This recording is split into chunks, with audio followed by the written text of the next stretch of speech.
Servus Freunde, my name is Jimmy Cage, and coming-of-age movies always have a special place in my heart. Not that it's a genre that automatically creates great movies, but quite often they stem from young, aspiring filmmakers who want to tell a very personal story. Which is also why they might be set a few years in the past, which makes them kind of period movies, which then adds another interesting layer. But most importantly, I think they really have the potential to tell very personal and specific stories, create unique, memorable characters, and yet feel very universal and relatable. And I think all of these things are true for Sean Wang's feature-length debut, Didi, which just premiered at this year's Sundance Film Festival.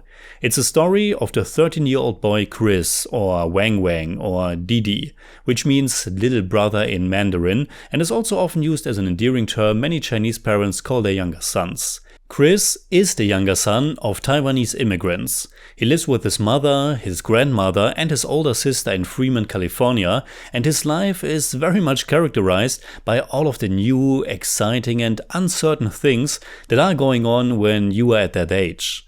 Plus, what it means to be of Asian descent in America. Didi is as personal a story as it can be.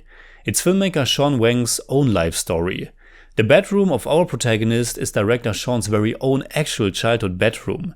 The paintings Chris' mom paints in the movie were actually painted by Sean's mother, and the grandmother Nene is even played by his real grandmother. His film is populated by wonderful, lively characters, each having their own distinct personality.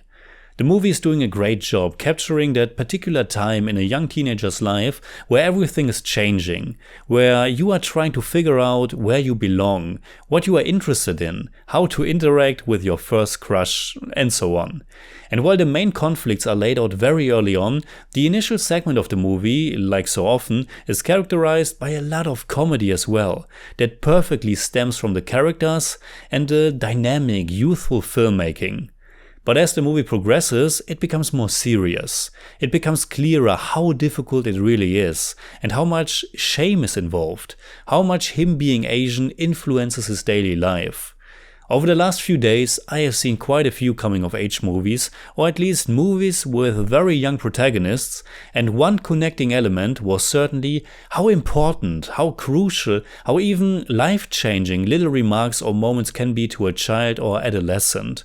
How much power words can have. In the case of Chris, he's constantly confronted with some form of racial stereotyping or little insults that might not even be meant in a harmful way, but that have an effect nonetheless. And these things are only a part of all that chaos that goes on in his head and in his life. Didi is a wonderfully alive and energetic film that's fun and profound at the same time, in which all characters feel real and authentic. And it's also doing a marvelous job in depicting not only that specific time in a young teenager's life, but also that specific time period itself, the year 2008, and what it was like to navigate all the technology that we had at that time. I was almost 10 years older than our protagonist back then, and so my experiences were certainly different, but the way director Sean Wang captures all the things happening with and on the internet is really great and fresh. All the texting, using platforms like MySpace, Facebook and YouTube. Again, it feels very authentic. And on top of all of that, the film is only a brisk 90 minutes long. It very much reminded me of Bo Burnham's feature directorial debut, 8th Grade, and I think that's very high praise. In numbers, I would give Didi 8 out of 10. It's more like 7.9, but I don't do that.